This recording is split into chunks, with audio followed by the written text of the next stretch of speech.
Good morning. Thank you so much for joining us today at the Master Gardener Conference. Our next speaker is going to be Protecting Florida's Waters with Dr. Lisa Krimsky and Andrea Alberti.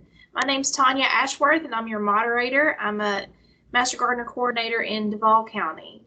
So I'm just going to give an introduction for our speakers and they're going to go ahead and start their presentation.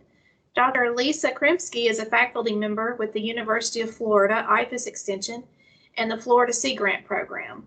Lisa is part of a team of 5 water resource regional specialized agents located across the state to lead and support water resource extension education programs. Lisa's efforts primarily focus on water quality and harmful algal blooms in coastal and estuarine ecosystems. Her programs help solve water resource issues that are critical to the economic development and environmental protection in Florida. Lisa received her PhD in Marine Biosciences from the University of Delaware and her Bachelor of Science in Environmental Science and Policy from the University of Maryland. Andrea Alberti, Dr. Andrea Alberti is a Water Resources Regional Specialized Agent for UF IFAS Extension, and she's been in this position since 2016. Her primary focus is on water quality. Her major extension programs include private well and septic system management and agricultural best management practices. She's based out of the North Florida Research and Extension Center in Quincy, Florida. So welcome, Dr. Alberti and Dr. Krimsky. Thank you for speaking with us today. Good morning. Thank you so much. I am going to start the talk. I'm Andrea Alberti, and I'm going to start today's talk on protecting Florida's water. So I'm going to begin the presentation by discussing how the state manages water quantity, so water supply, and what regulations are put in place to protect water quality. Lisa will then talk during the second half of the meeting about what we as Floridians can do and are doing to protect our waters, and she'll discuss specific case studies. So we in Florida have spectacular aquatic ecosystems.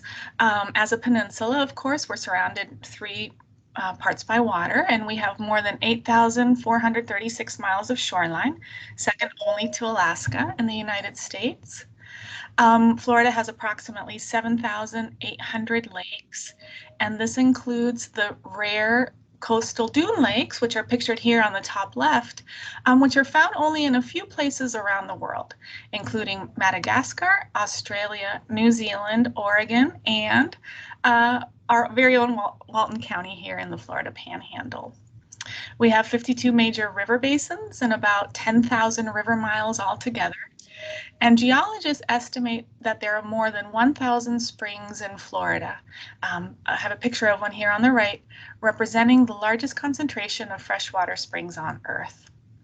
Last but not least, we are sitting on top of the Floridan Aquifer, which is one of the most productive water systems in the world, most productive aquifer systems in the world. It encompasses a huge area of about 100,000 square miles, reaching north into Georgia and South Carolina and Alabama to the west of us. Unfortunately, ever-increasing pressure on these water systems is leading to issues in terms of both water quantity and water quality. So let's take a look at how water quantity and distribution is managed in the state of Florida. Florida, I know I can turn off those. I'm sorry about those dings about people coming in. Florida is urbanizing at a rapid rate. The organization 1,000 Friends of Florida produced a report along with the UF Geoplan Center and FDAX looking at current land use in 2010 and how it is expected to change by 2070. So here in these 2 maps, what you see on the left is the 2010 statewide baseline of developed land in red, protected land in dark green, and other undeveloped but not protected land in light green. Population was approximately 18 million. And on the right, you have the projected trend in 27 if land conversion rates as well as population trends stayed the same as what they were in 2010. A lot more development, as you can see, a lot more red everywhere, and an incredible population of about 34 million people. This, of course, leads to a lot of added pressure on water supply and distribution. Andrea, I'm going to interrupt real quick. We had a message in the chat saying that they do not see maps, so I just want to make sure everyone is actually seeing Andrea's slides. Yes. Okay. Yes. Okay, great. Sorry, Andrea. Oh, no, it's okay. I appreciate it. And actually, while we're on this, do you all hear? I don't know how to turn off when people are coming into the lobby. Do you all hear those dings? Nope. Okay, I'm good. I'll continue. So as I mentioned before, Florida's population is increasing daily, and this figure actually shows how water is used in Florida. It was created by the Florida Department of Environmental Protection, and who uses it, which sectors use Florida. Also, what we see here is how water use is expected to change from 2015 to 2035. So as you can see then in 2015, the largest water users in the state, it was the agricultural sector. So that's the dark blue at the bottom of the first bottle. And this represents almost 40% of water use, with public supply coming in at a close second. Whereas in 2020, the water supply sector used the most water, and it's projected to increase in 2035 again. And this just simply is reflecting our ever-increasing urban population. So who is in charge of water supply planning in our state? Who's going to make sure that we have enough to meet our needs in the future? So the answer is really the state's 5 water management districts and the Florida Department of Environmental Protection. So what do the water management districts do? They forecast water demand for the next 20 years, so for 20-year periods.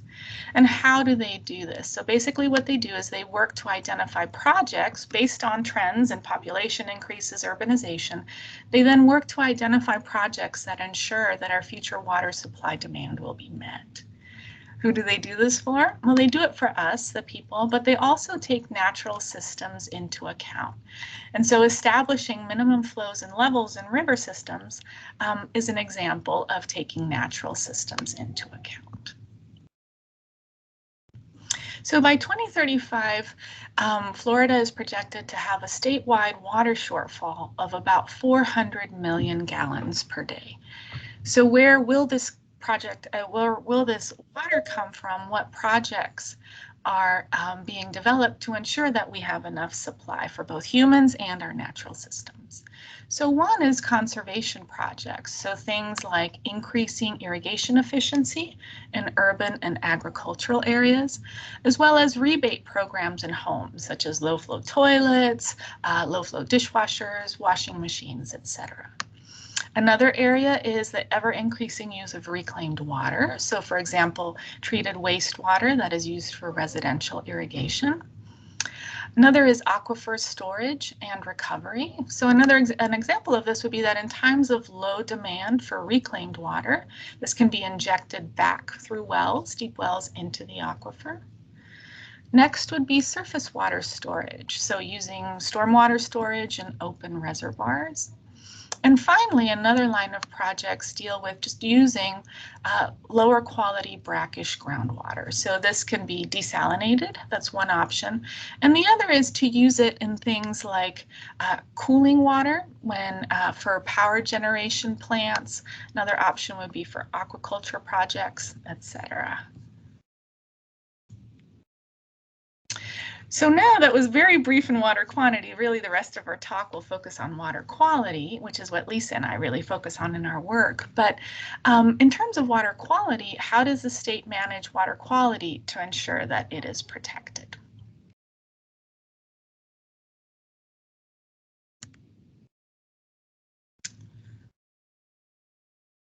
So maintaining or improving water quality in water bodies is a journey. And so I'll explain each of these components in the next few slides in more detail, but this is just a nice picture of the entire process. So it begins with determining whether a water body is impaired or polluted. And this is based on its intended use. Next, once a water body has been deemed as polluted, water quality goals are set to restore that water body. So a TMDL, or a total maximum daily load of a pollutant, is set. This is then followed by the creation of a BMAP, or a Basin Management Action Plan, which is a restoration plan for the impaired water body. And this includes action items and projects to restore the water body to meet that goal. And finally, funding is looked for to complete these projects. Let's look at each of these a little bit more closely. So once a water body, basically what happens is that once a water body, the Clean Water Act delegates states to identify impaired surface waters. And water quality standards are adopted based on the water body classification, so what is its designated use, and the type of water body, so is it a lake, stream, spring, or estuary. And there are 5 categories of designated use. Class 1 from potable water supply, down to Class 5 for navigation or industrial use. And as you might imagine, Class 1, the potable water, would have the strictest water quality standards, while Class 5, the navigable waters, would have the least strict standards. The vast majority of Florida's surface waters are actually classified as a Class 3. So that's that category that you see that's for recreation and for propagation and basically healthy aquatic ecosystems. We don't have any Class 5 waters in the state, and Class 4 waters, the agricultural water supplies, are mainly surrounding the Lake Okeechobee area. So within each of these 5 categories, water managers rely on a variety of data to determine if the water resource has been impaired. So they study water chemistry, they study physical properties of water, like water clarity, and they also study the biological indicators of aquatic health. So once a water body has been established as impaired, the next step would be to set a TMDL, or a total maximum daily load. So the TMDL is the maximum amount of a pollutant that's allowed in a water body so that it can meet its water quality standard. It's a scientifically based water quality goal to restore the water body. So the most common water quality pollutants that we find in Florida are mercury in fish tissues, pathogens like bacteria, low dissolved oxygen levels, and nutrients, so excess nutrients like nitrogen and phosphorus. So to give an example, if a water body is determined to be impaired by excess nitrogen, the TMDL sets the maximum allowable nitrogen concentration for that water body.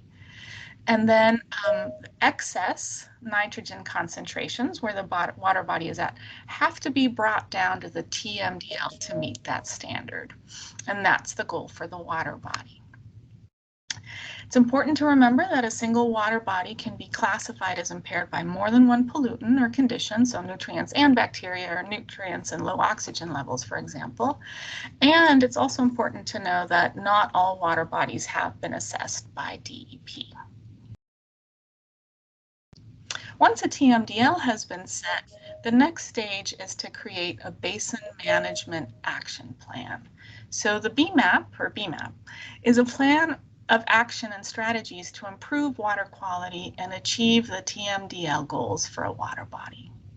So what BMAPs do is they provide a phased implementation of these strategies. They are 15 or 20-year plans that are reassessed every 3 to 5 years to ensure that the TMDL goals will be met at the end of those 15 to 20 years.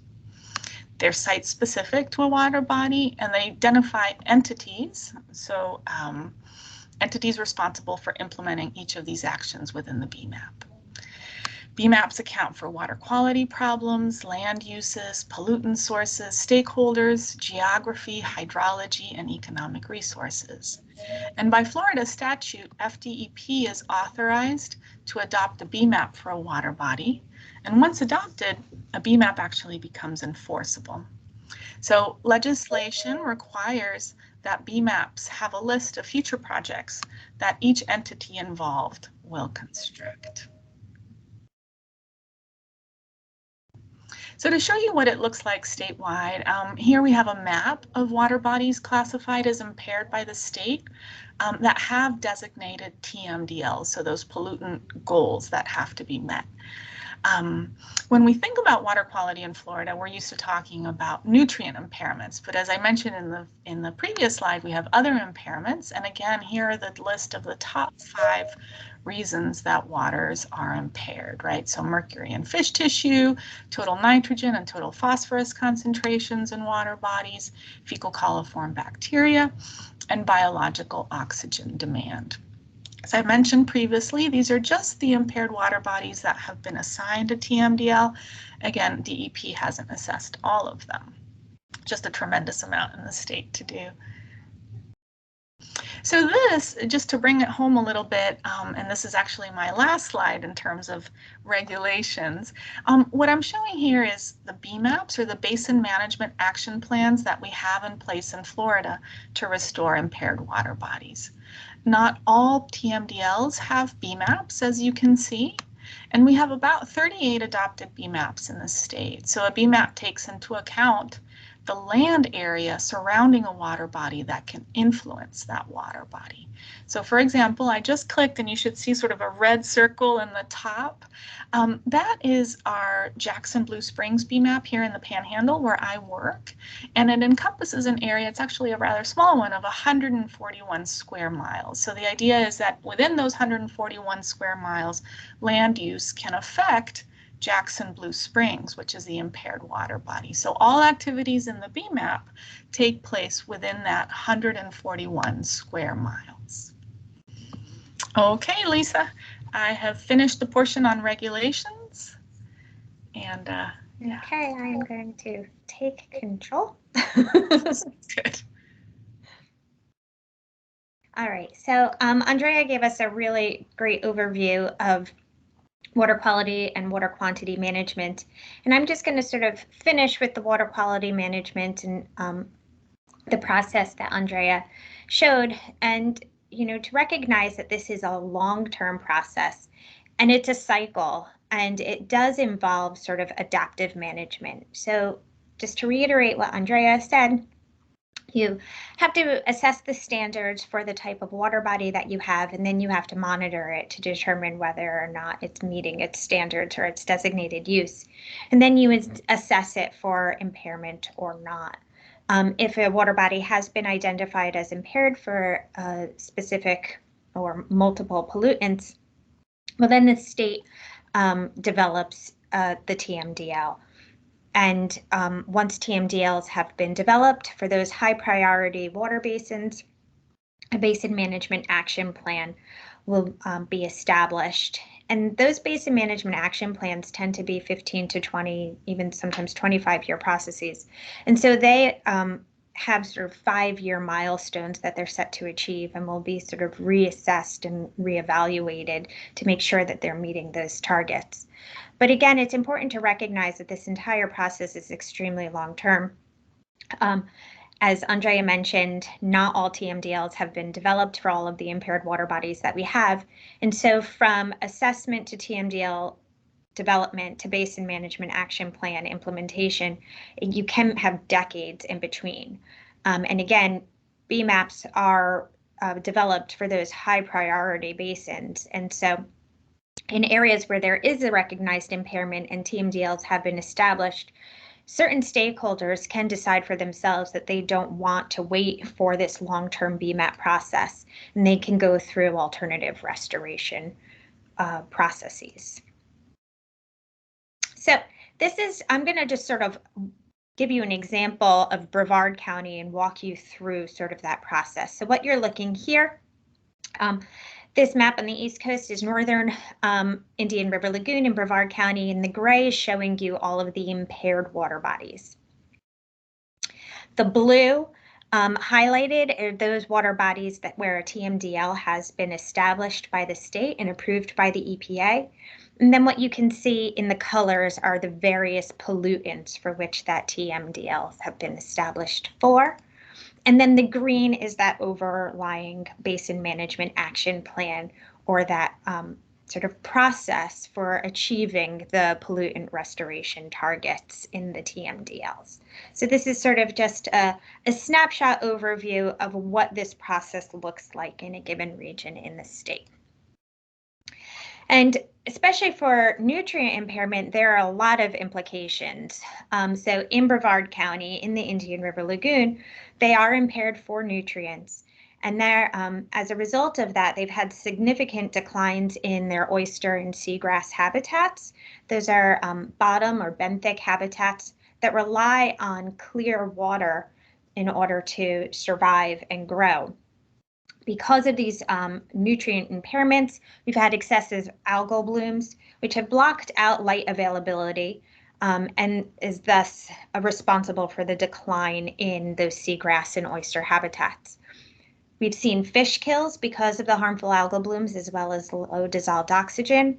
And then unfortunately this year, we've also seen unprecedented wildlife mortality rates, specifically with the manatee, whose primary source of food are the seagrasses that are in significant decline in that region. And so the manatees are experiencing starvation in the area because their primary food source is no longer an adequate supply. So what can we do? Recognizing that this is a long-term process, that most of our surface waters are impaired for some sort of nutrient, some sort of pollutant, what can we do? So for nutrients, we want to manage existing and mitigate future, reverse that, nutrient sources. And so that can be both really large scale projects, or it can be sort of much more smaller scale projects. And so in a basin management action plan, you're going to identify the various sources of nutrients. This can be from stormwater, this can be from wastewater processes, this can be from agriculture, and then those can be from urban fertilizer sources. And so at the large scale, what you see on that top left-hand corner is an example of a stormwater treatment area. It's a artificial wetland designed in a community to capture the stormwater runoff, treat it through natural wetland processes, and then it'll be piped back out into the stormwater after treatment. So I don't know if you can see that pipe that you can see there. So mimicking natural processes is a way to treat our stormwater.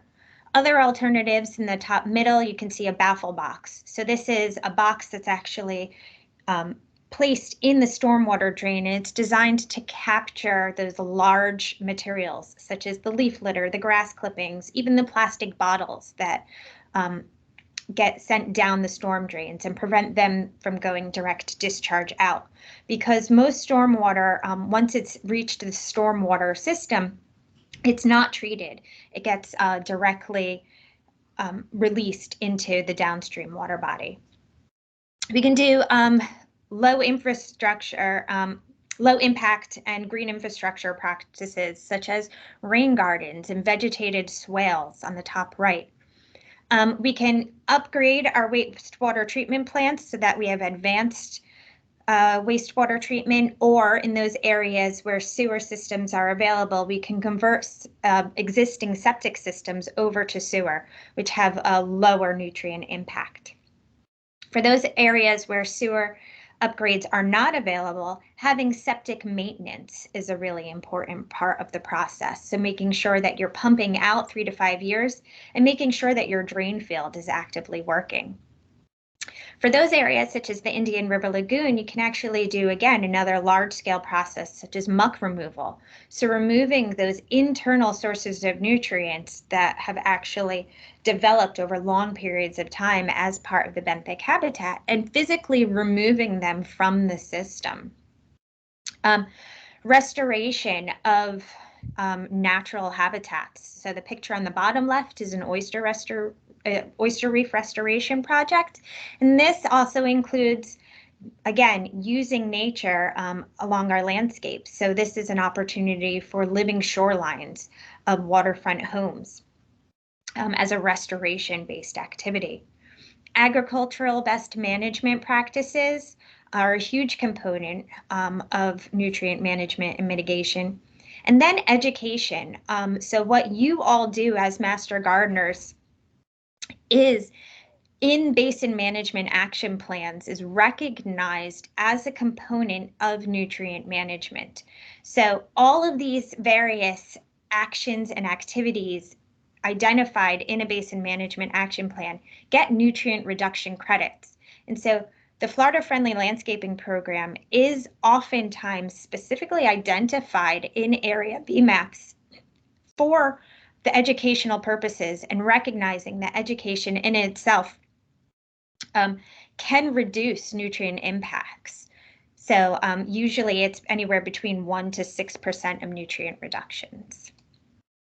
And this is just an example of exactly that. So again, this is the Northern Indian River Lagoon BMAP. This table is showing you various actions that have been identified in the plan. And I wanted to highlight that FFL FYN program is in there and the associated reductions. So what you do is really important and counts. And this is just to showcase sort of what this looks like over the timeline. So remember I said that BMAPs are usually long-term processes, 20-year processes, and that you have milestones that meant to achieve, and that those actions and activities that have been identified will be reevaluated and reassessed to make sure that you're maintaining that forward progress. So there are a lot of actions and activities that individuals can partake in, both at the large scale community level, and those oftentimes require, because they're very fiscally burdensome, they often require a lot of political will and support. But then there are some that require individual will and understanding. So that low impact development, vegetative swales, rain gardens, septic to sewer conversions and septic maintenance, educational activities. Those are all things that individuals need to understand and actively engage in order for us to realize those nutrient management benefits. So it's not just knowledge for knowledge's sake. In order to realize those nutrient management benefits, we have to have individuals actually take action and move forward with an indicated behavior. So whether it's the installation of a rain garden on their home landscape, whether it's actively making sure that they are pumping out their septic tank every 3 to 5 years, choosing to install a living shoreline along their waterfront property. These are all behaviors that individuals need to participate in. And there's a lot of science to suggest that in order to foster behavior change, there are 4 main criteria that an individual needs. First, they need to care about the situation in and of itself. So they have to have a general care that what they're doing is worthwhile. They need to have ownership of the problem, meaning that they need to believe that they personally, through their changing in behavior, can make a difference. They need to have knowledge of not only what the problem is, but what they should do or need to do in order to improve the situation.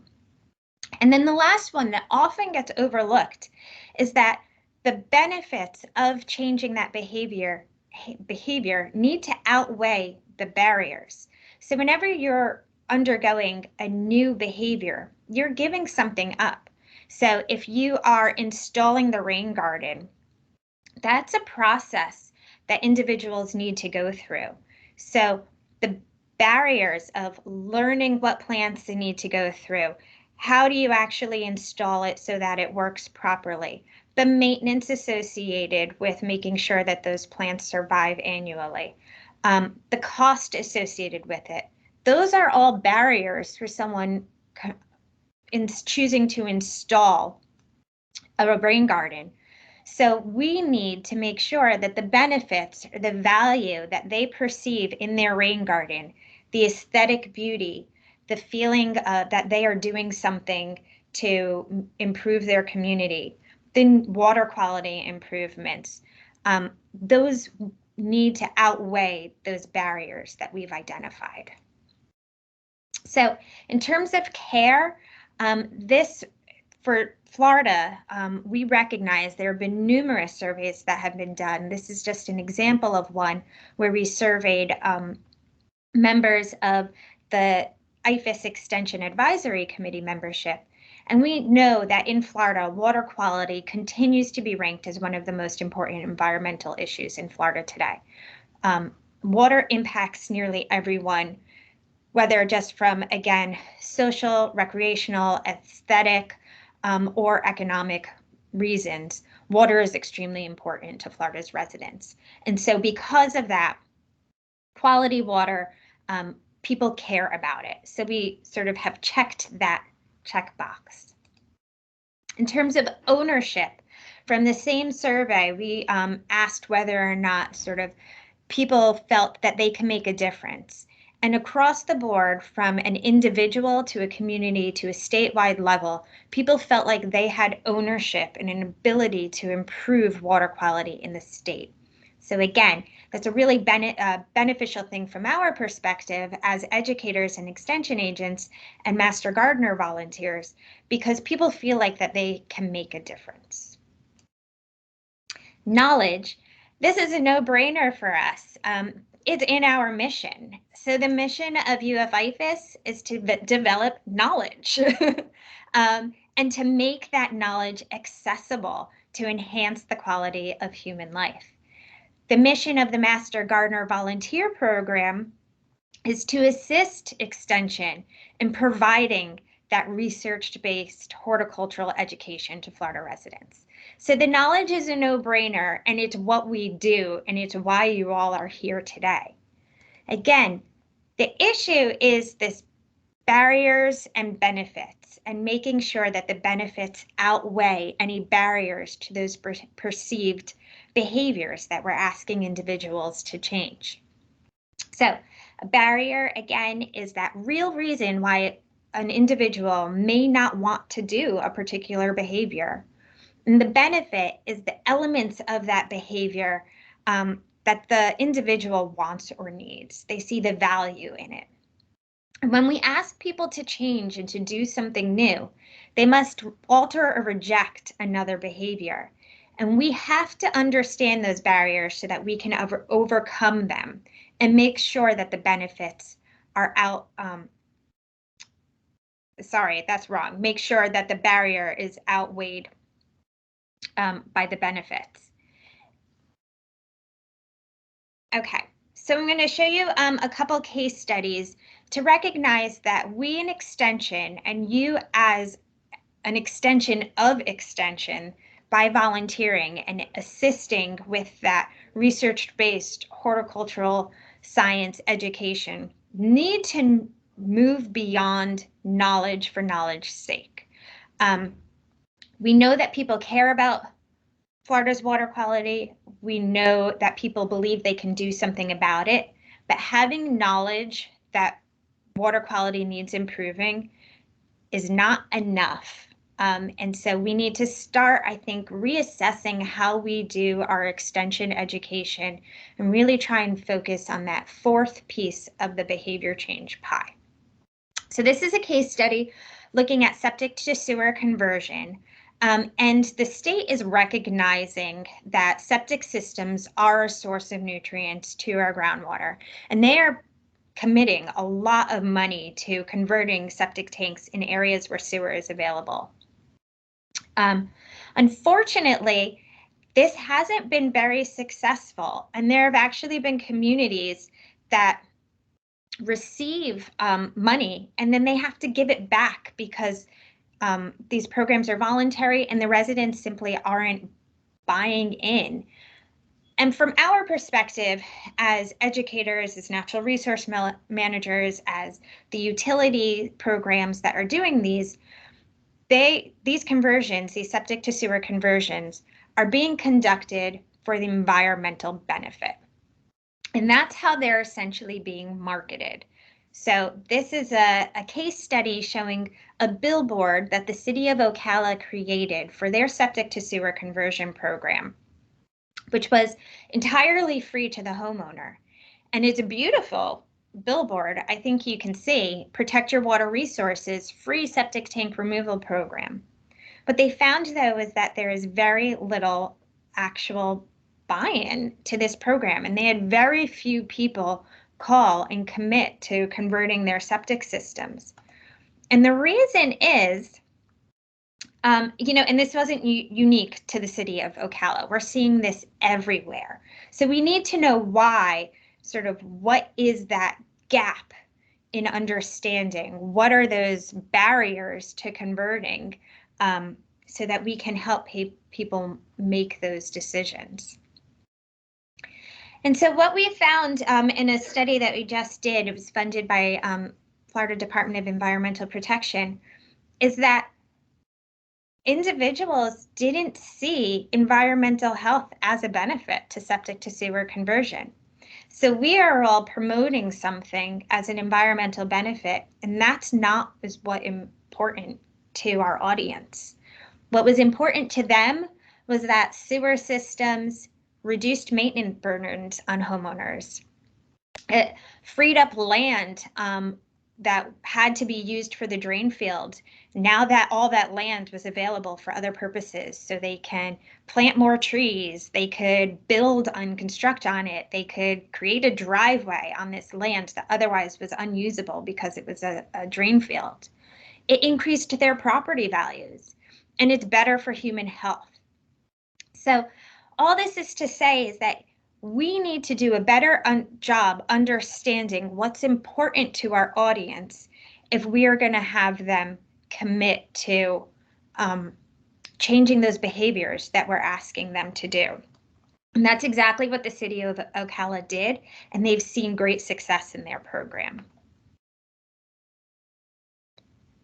Another example is a recent one, and this is in response to, I don't know how many of you were following this, but in response to COVID-19, so a lot of the oxygen demand that is normally used in the water treatment process was actually being relegated to area hospitals because the oxygen demand was so high that they needed it for COVID-19 patients. And so water treatment plants in the area weren't getting the necessary supply that they needed in order to treat their potable drinking water. And so in various areas, specifically Orlando Utility and Tampa Bay, put calls to their users saying, please conserve water. We are not getting adequate oxygen. Our potable water supply is low. We need you to do your part and to conserve non-essential water, primarily landscape irrigation. Despite this call for action, what you can see here, so the blue line is how many million of gallons a day of water that was being pumped by the Orlando utilities. And their goal was between 25 and 50% reduction.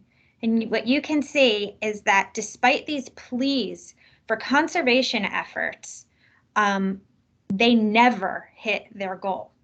So people know about the issue, and yet there is some barrier that's preventing them from conserving water. And this is a major concern from us, not just for water quantity, but for water quality. As Andrea mentioned in the beginning of her talk, at around 2035, in just a few short years, we're going to have a 400 million gallon a day shortfall. And water conservation is one of the state's main strategies. So until we can understand what those barriers to behavior change are, where conservation is never going to be successful as we need it to be. And so we need to identify and overcome the barriers to water conservation. And the benefit in this case of adequate drinking water supply was not sufficient to promote those conservation actions.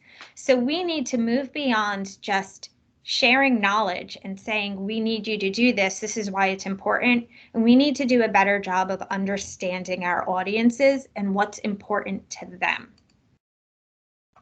So what does this mean for the FFL program, in your principles, there are at least 4 that are directly related to water quantity and water quality.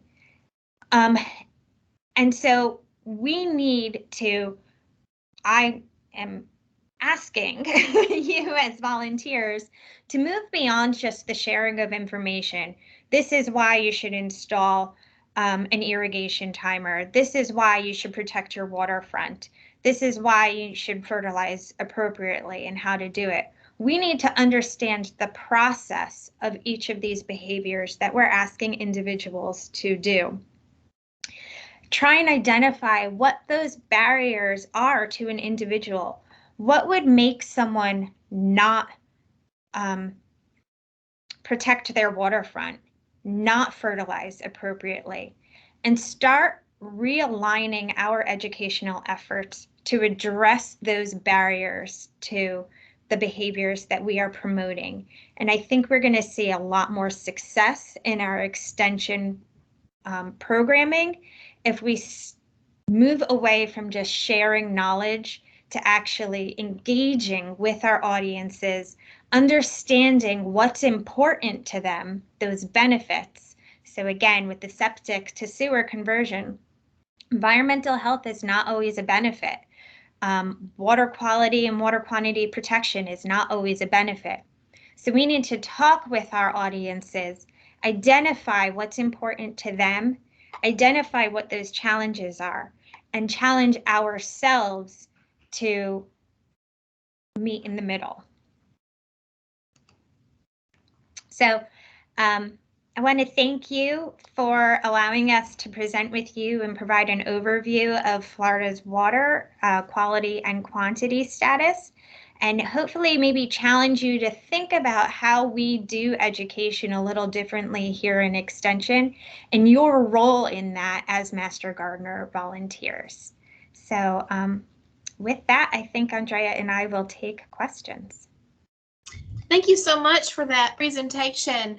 I learned a whole lot myself, and it's always good to get a reminder of how we can affect change in our clients. So I just wanted to read back some questions from the chat that maybe you could address. Diane asked, are you looking to use sewage and biosolids for electricity?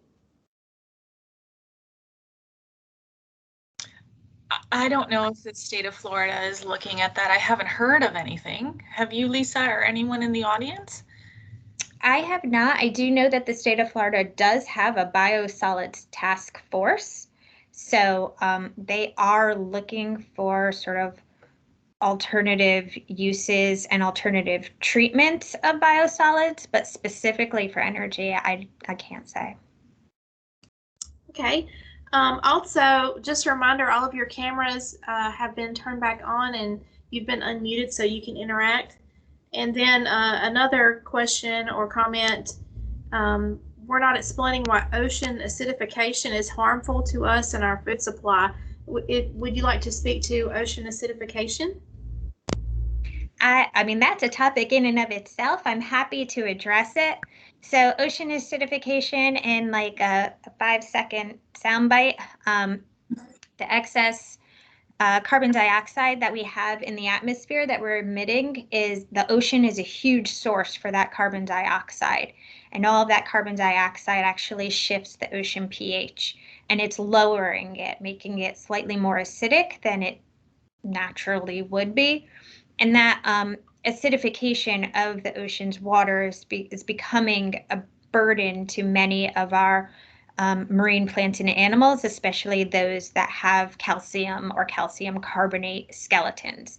And so we are seeing sort of weaker skeletons in corals and certain calcareous algae and shellfish and things like that. So in Florida, we're not as impacted by ocean acidification as other areas, but this is a huge issue, especially like in the Pacific Northwest, where they're really seeing it and are already having to deal with it in their shellfish fisheries. Thank you. We had a question from Ann about septic tanks and why they need to be pumped out every 3 to 5 years. So why do people need to pump their tanks? So I can take this one. People need to pump their tanks because there are things in the septic tank that we put into the tank that the bacteria that are naturally found there cannot degrade. So over time, these things such as, think about oils, fats, and greases that we put down our drains, any like really hard trash, basically what should go down into your septic system is human waste and toilet paper. But remember that septic systems accumulate everything from every single drain in your house. And so you have things in there that accumulate over time. The bacteria can't keep up with that decomposition. And so you want to pump it out before it causes problems in your drain field and clogs up and wastewater can go back into your home. It is important to note, though, that pumping, that 3 to 5 years is just a general recommendation that we give. It's just an easier one, but it does depend on how many people you have in your house, how big your septic tank is, and how big your tank is actually going to depend on the number of bedrooms in your home and how mindful you are of what goes down in your drain. So the 3 to 5 years is just a general rule that we throw out there. Okay, thank you. Gail says that it's difficult to get homeowners associations to plant around their ponds because they don't want the plants to block their view of the water. Any ideas for how we can convince them otherwise? Yeah, I know that there are folks in Extension who are actively working on this now. There's a bunch of Extension agents and specialists who are doing this and are doing it from the perspective of social marketing or this barrier benefit. So hopefully we will have sort of guidance of what is more preferred for these HOAs. We do recognize that it's been a challenge, but it is an active source of extension and research right now. Good. I'd like to see that. Yes, there was a comment that we need to educate the homeowner association board members, and I know in my county I want to try to do that, but they're a hard group to reach. So more questions from the chat or comments. Marty says that read an article in the Guardian. It looks at climate change and the heat index, and Florida's heat index is supposed to be 2 degrees Celsius or 3.6 Fahrenheit warmer by 2040. And do we think that the BMAPs and TMDLs are going to be enough or in time to make a difference? So I don't know, Andrea, if you want to tackle this one, but BMAPs are meant to have sort of a long-term forecast. So hopefully with those actions, they should be forecasting sort of future changes, including population growth. And so they're not just created for the now. I personally think sort of climate change in Florida is going to impact more the water quantity than the water quality, because we're expected to have wetter wet seasons and drier dry seasons. And so we're losing our capacity to, in the wet seasons, to capture that water so that it's available in the dry season. Yeah, I just wanted to add that I agree with Lisa. And so the whole water supply issue that the water management districts are going through, I'm sure they're taking climate change into account, or I would expect that. And with the BMAPs too, in terms of water quality, that 5-year assessment, the idea is that it's sort of adaptive management. So as things change, every 5 years they're assessed and goals are readdressed based on conditions and how well we've done in getting to those goals. So sort of this iterative process where thankfully it's a 20-year goal, but it's reassessed every 5 years. Can I talk? Oh. Yes. I wanted to find out where the fetal deposits go in each county. Like, how are they disposed of?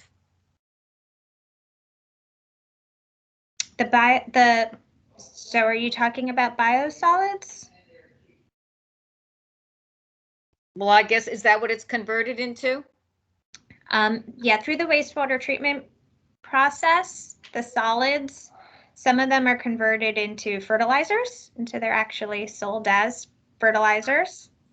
And then there's a portion that isn't treated as highly, and those are biosolids, and that's a big issue right now. So some of them are being used and placed on agricultural lands. Some of them are being put in landfills, but that the state is recognizing that as a priority, and that's why I said that there's that task force right now to try and come up with sort of innovative technologies and solutions for what do we do with all of our human waste. We generate a lot.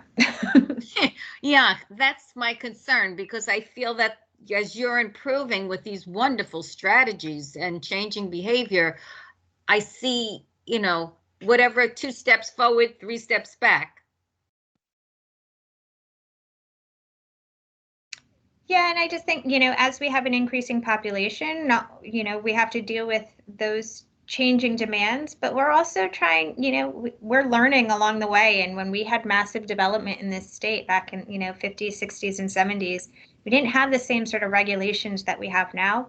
So we're also trying to sort of make up for challenges and development and issues associated with the past. So I think considering that, the state is doing a fairly good job, but there's never enough resources. Well, thank you. Thank you for answering that. And I will try to pass the word to change things. Thank you. We have a comment about the cost of water. Have studies been done on the effect of the cost of the water on use?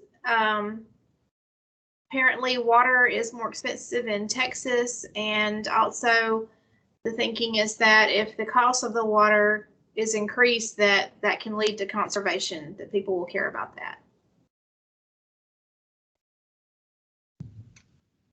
Go ahead. No, go ahead. Oh, I know that we do have faculty members at the state. So I know Laura Warner has done quite a bit of work, and Nick Taylor has done quite a bit of work. I hate to speak sort of in broad terms, but I think generally speaking, higher cost for water does not tend to be a disincentive for use, because the people who use the most water also tend to be the more wealthy. I agree with Lisa that they've done. You just muted yourself, Andrea. Yeah, well, no, I just agree with you, Lisa, and I was also going to mention Nick and Pierce Jones's group doing studies on water consumption and if that affects change. And for many people that are overusing water, the over irrigation sometimes cost isn't an issue. But I know on a personal level, if you what happened to me recently was a leak that we did not know about, and so my water bill, we jumped from regular usage to the next tier, and that brought us sort of sticker shock price to my husband and I, and we did, we quickly tried to identify the leak or see what it was. So I think there are definitely those, what Lisa's saying, those stubborn water users where price isn't one, but for maybe some of the rest of us, that is a concern. But what you don't want to do either is punish those that making water more expensive for those that can't necessarily afford it in many cases. Yeah. Excuse me, I'd like to say something, please. Go right ahead. When the question about the conversion of sewage and biosolids to electricity, the FDEP is anticipating that, and they do have some BMPs or BMAPs or regulations for permitting for that use, because they do have to regulate that kind of thing to make sure that they are not actually putting out any pollutants into the air or causing any problems with the water use in doing so. So that is something that is going to be brought up I'm also wondering, as far as acidification of our oceans, if it is expected to be a bigger problem with climate change, and if it is also going to cause the loss of seagrasses, and not just corals, but in both cases, these are places where a lot of our fish and shellfish spawn, and so that will be an issue for our food supply. Thank you. I'll try and tackle some of that, and then Andrea, if you could tackle the rest. So I wasn't aware of, to the extent that you were for the biosolids, so thank you. I did know that the use of bioreactors on large agricultural production fields is being used and considered. So that's, but the fact that the state is looking at that at a larger scale and permitting it is great. Thank you. I wasn't aware of that. In terms of ocean is, oh, Andrea, do you want to add anything to that before we move on? Okay. In terms of the ocean acidification, so ocean acidification isn't caused by climate change. It's kind of like another issue because of the increasing CO2. So it's like sea level rise is also part of climate change. It's not caused by climate change, it's part of it. It's the same as ocean acidification. Our estuaries in Florida already experience really large ranges of pH naturally, just because of the freshwater influx and the oceanic exchange.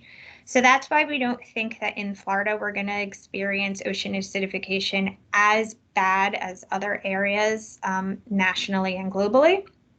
In terms of seagrasses, there is limited research to suggest that seagrasses might actually be one of the few species that benefits from ocean acidification because of just sort of the water chemistry and the complexities. The acidification does not impact their growth in a negative way, and because there's going to be less competition maybe with some of these other beneficial calcareous algae, they might actually benefit.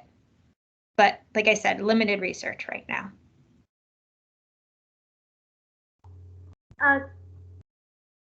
Isn't the problem of more rain going to be a problem for a